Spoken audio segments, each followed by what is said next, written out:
Everyone has heard of the three wise men, the mysterious travelers, who followed a star to find the newborn king. But who were they really? Were they kings, astrologers, or something else entirely? And why would powerful men from distant lands leave everything behind to worship a child in a foreign country? The story of the Magi is one of the most fascinating mysteries in the Bible. It's filled with divine signs, prophetic meaning, and a journey that changed history. Yet, most people only know the surface-level version of their story. What if I told you that their gifts were not just random offerings, but symbols of Jesus' destiny?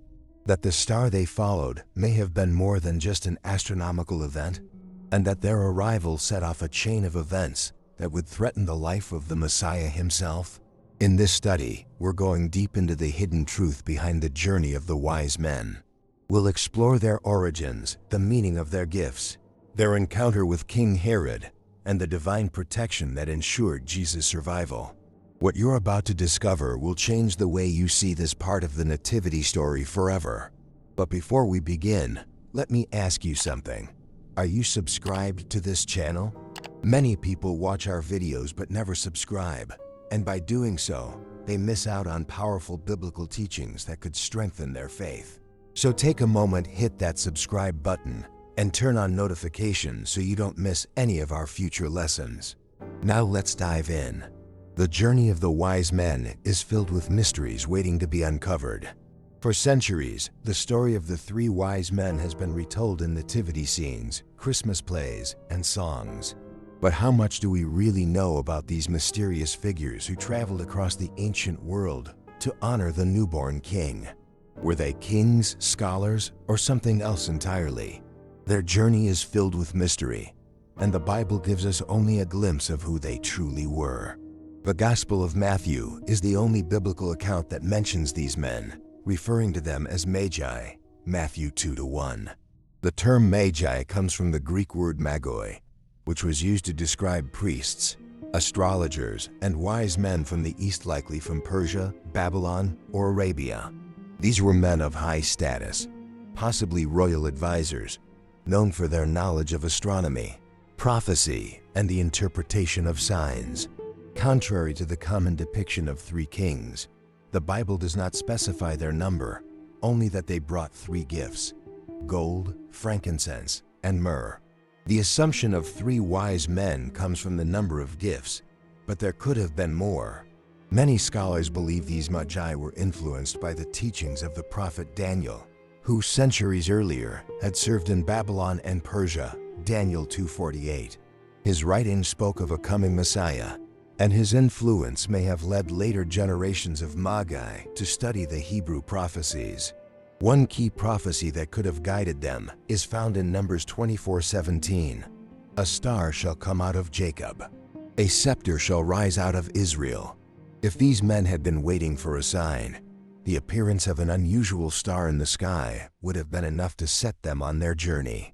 But why would powerful men from distant lands leave everything behind to seek a child born in a foreign nation? Their decision suggests more than mere curiosity, it indicates faith. They were not Jewish, yet they recognized something extraordinary about this birth. While the religious leaders in Israel ignored the signs, these outsiders were willing to travel great distances in search of the King of the Jews. Their story challenges us to ask, are we actively seeking Christ, or are we missing the signs that point to him? But what about the star that guided them? Was it just a natural astronomical event, or was it something far greater, a divine sign placed in the heavens for those who had the wisdom to follow it? That's what we'll explore next. One of the most fascinating mysteries in the story of the wise men is the Star of Bethlehem.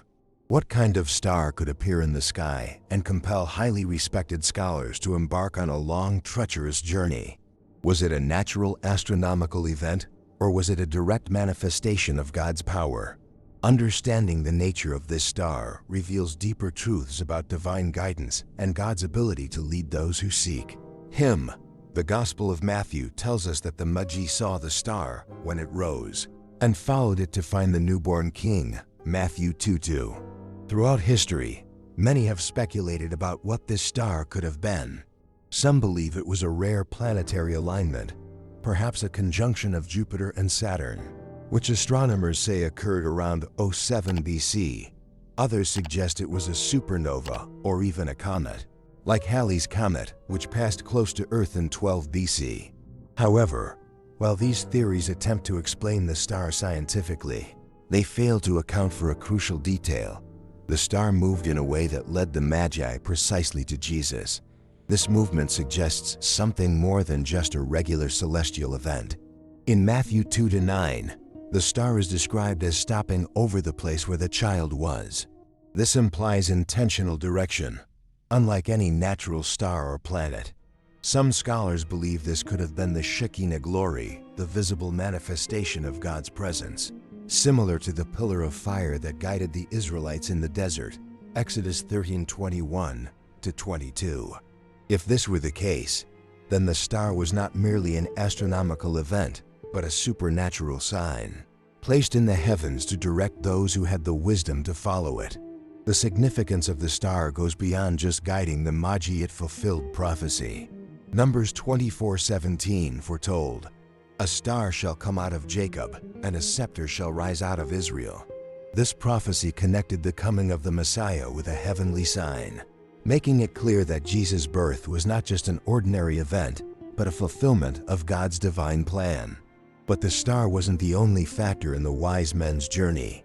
As they followed it, they eventually arrived in Jerusalem, where their presence caused a stir. They asked, "Where is the one who has been born King of the Jews?" This question reached the ears of a ruler who would stop at nothing to maintain his power, King Herod. Their search for Jesus would soon take a dangerous turn, leading them into an encounter with one of the most ruthless rulers of their time. And that's what we'll explore next. The wise men's journey was not just a long-distance pilgrimage. It was a mission of faith, filled with both divine guidance and earthly danger. Their search for the newborn king led them straight into the palace of King Herod, a ruler notorious for his paranoia and cruelty.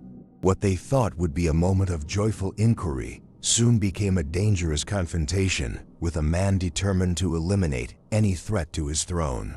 As the Magi arrived in Jerusalem, their question was simple but powerful. "Where is the one who has been born King of the Jews?" Matthew 2-2. This inquiry sent shockwaves through the city. Herod, an aging and power-hungry ruler, was deeply disturbed. He had spent years ruthlessly eliminating anyone who could challenge his authority, even ordering the execution of his own sons. The idea that a new king had been born, one with a divine sign in the heavens, was a direct threat to his reign. Herod quickly devised a plan. Pretending to be interested in worshiping the child himself, he summoned the Magi in secret.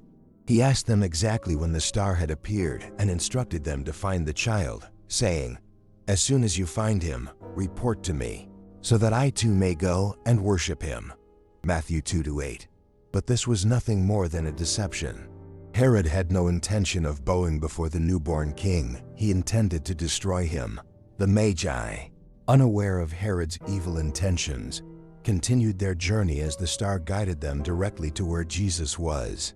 When they found him, they were overwhelmed with joy. Unlike Herod, who saw Jesus a threat, they recognized him as the fulfillment of prophecy. They bowed before the infant king, offering him gifts of gold, frankincense, and myrrh, carrying deep spiritual significance. But before they could return to Herod, God intervened. Matthew 2:12 tells us that the Magi were warned in a dream not to go back to Herod. Obeying the divine message, they took another route home, avoiding any further contact with the ruthless king. This act of obedience not only preserved their lives, but also helped protect Jesus from immediate danger. However, Herod's fury would soon erupt into one of the most horrific acts recorded in history: the massacre of the innocents. Enraged that the Magi had not returned to him, he ordered the execution of all male infants in Bethlehem. But God had already prepared an escape for Jesus and his family. And that's what we'll explore next: the flight to Egypt and how divine intervention thwarted Herod's deadly plan. The gifts presented by the Magi were no ordinary offerings. Each one carried profound symbolic meaning. revealing different aspects of who Jesus was and what he had come to accomplish. These weren't random gifts from wealthy travelers. They were prophetic declarations of Christ's identity and mission. But why gold, frankincense, and myrrh? What deeper truths were hidden in these gifts? Gold has always been associated with royalty. Throughout history, gold was the metal of kings, representing wealth, power, and divine authority. By offering gold to Jesus, the Magi were acknowledging him as a king, not just any king, but the king. This was a direct fulfillment of the prophecy in Psalm 72:10-11. May the kings of Tarshish and of distant shores bring tribute to him. May the kings of Sheba and Seba present him gifts. May all kings bow down to him and all nations serve him. Even as a child, Jesus was recognized as the ruler, not only of Israel, but of all nations. Frankincense was a costly and fragrant incense used in worship, particularly in temple rituals. In the Old Testament, it was burned as an offering to God, symbolizing prayer and divine connection. Exodus 30-34-38. By presenting frankincense, the Magi were acknowledging Jesus as more than just a king. They were recognizing him as divine. This foreshadowed his role as our high priest, the one who would intercede for humanity before God. Hebrews 4:14 later affirms this truth. Since we have a great high priest who has ascended into heaven, Jesus the Son of God, let us hold firmly to the faith we profess. Myrrh, however, was the most unusual of the three gifts. Myrrh was a spice used in burial rituals, often mixed with oil to anoint the dead. John 19:39-40. Why would anyone bring a burial spice to a newborn? Because this was a prophetic symbol of Jesus' ultimate purpose, his suffering and sacrificial death. The Magi, whether they fully understood it or not, were presenting a gift that pointed to the cross. Jesus was born not just to rule, but to die for the sins of the world. Isaiah 53:5 foretold this. But he was pierced for our transgressions, he was crushed for our iniquities. The punishment that brought us peace was on him, and by his wounds we are healed. These three gifts together paint a powerful picture: gold for a king, frankincense for a priest, myrrh for a sacrifice. Even in the earliest days of Jesus' life, his identity and mission were being revealed. The Magi didn't just bring treasures, they brought a message, one that echoed throughout history. But while these gifts honored Jesus, they also triggered a chain of events that placed his life in immediate danger. Herod, furious that the Magi had not returned to him, unleashed a violent decree to kill all the male children in Bethlehem. Yet God had already made a way of escape for the Holy Family. And that's what we'll explore next: their urgent flight to Egypt, and how divine intervention once again protected the Savior of the world. At first glance, the Magi may seem like secondary characters in the nativity story, mysterious travelers who appeared, presented their gifts, and disappeared. But their presence in the birth narrative of Jesus carries deep theological significance. They were not merely visitors. They were living symbols of a greater truth. Jesus had come not only for the people of Israel, but for the entire world. The role of the Magi in the story of salvation reveals God's plan to bring all nations into his kingdom. One of the most striking details about the Magi is that they were Gentiles. They were not Jewish scholars, priests, or members of the chosen people of Israel. Yet they recognized the birth of the Messiah when many in Israel did not. The religious leaders in Jerusalem had access to the prophecies, but they did nothing when they heard about the newborn king. Meanwhile, these foreign seekers traveled for months to find him. This fulfillment of prophecy aligns with Isaiah 60:3. Nations will come to your light, and kings to the brightness of your dawn. The inclusion of the Magi in Jesus' birth story foreshadows the gospel's reach beyond Israel to all people, as later declared in Matthew 28-19. Go and make disciples of all nations.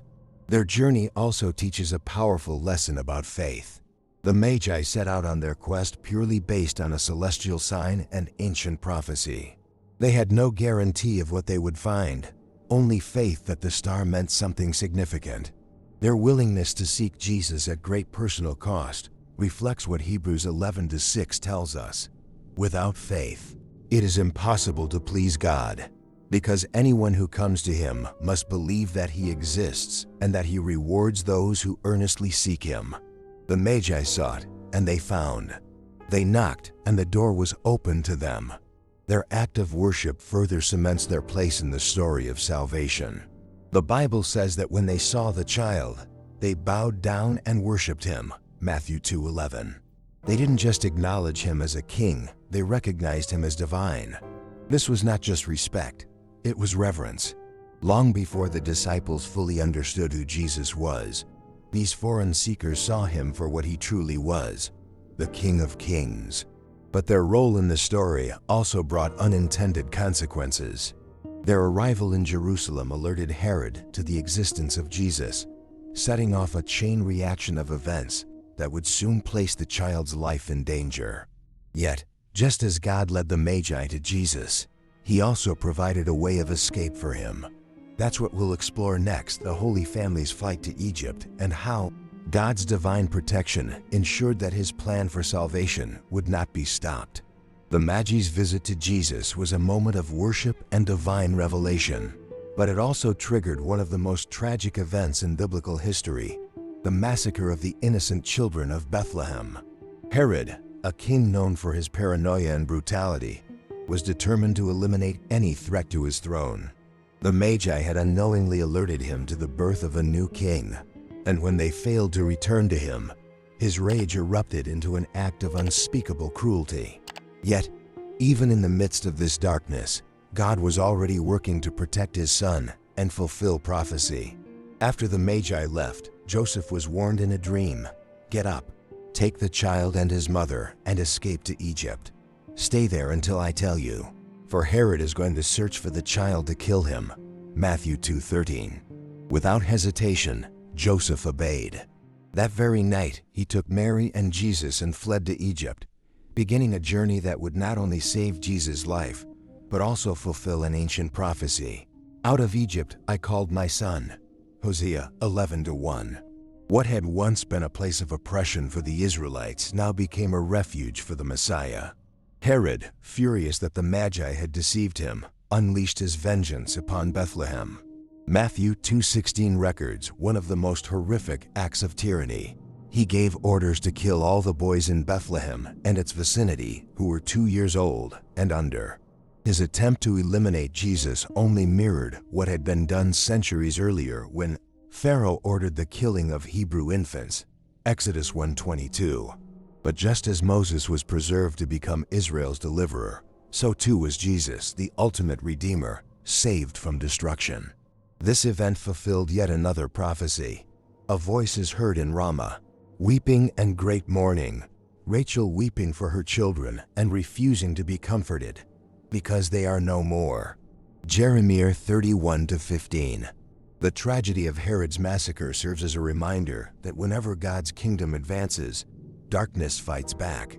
Yet, no scheme of man can stop God's plan. After Herod's death, an angel once again appeared to Joseph in a dream, instructing him to return to Israel.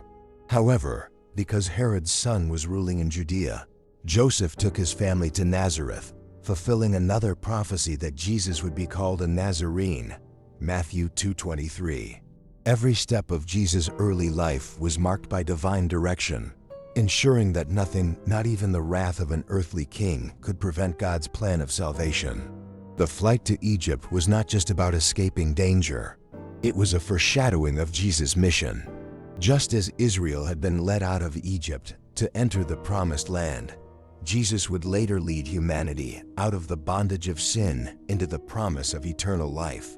From the beginning, his journey was one of redemption. But what does all of this mean for us today? What spiritual lessons can we take from the journey of the Magi, Herod's response, and God's divine protection over Jesus? That's what we'll explore next as we reflect on the deeper meaning of this extraordinary story. The journey of the Magi was more than just a visit to honor a newborn king.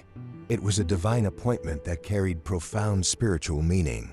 These men traveled great distances, guided by faith and a heavenly sign, to worship Jesus when many in Israel overlooked his arrival. Their story challenges us to ask, are we seeking Christ with the same dedication? Their journey also teaches us the importance of obedience. When God warned them in a dream not to return to Herod, they changed their path. Sometimes God calls us to shift direction to avoid danger or step into his greater plan. Are we listening to his voice? And then there are the gifts gold, frankincense, and myrrh, each revealing something about Jesus' identity. He's our King, our High Priest, and the ultimate sacrifice. The wise men's offering reminds us that worship isn't just about words. It's about giving God our best. So what do you think? Which part of the wise men's story impacted you the most? Have you ever felt God guiding you toward something unexpected? Share your thoughts in the comments below. I'd love to hear from you. And before you go, don't forget to subscribe and turn on notifications so you never miss a biblical study that could strengthen your faith. If this message encouraged you, share it with someone who might need to hear it today. If you want to explore more biblical mysteries, check out the next video appearing on your screen right now. It could be exactly what you need to see next. Thank you for being here today. Keep seeking, keep believing, and remember the wise still seek him. See you in the next video.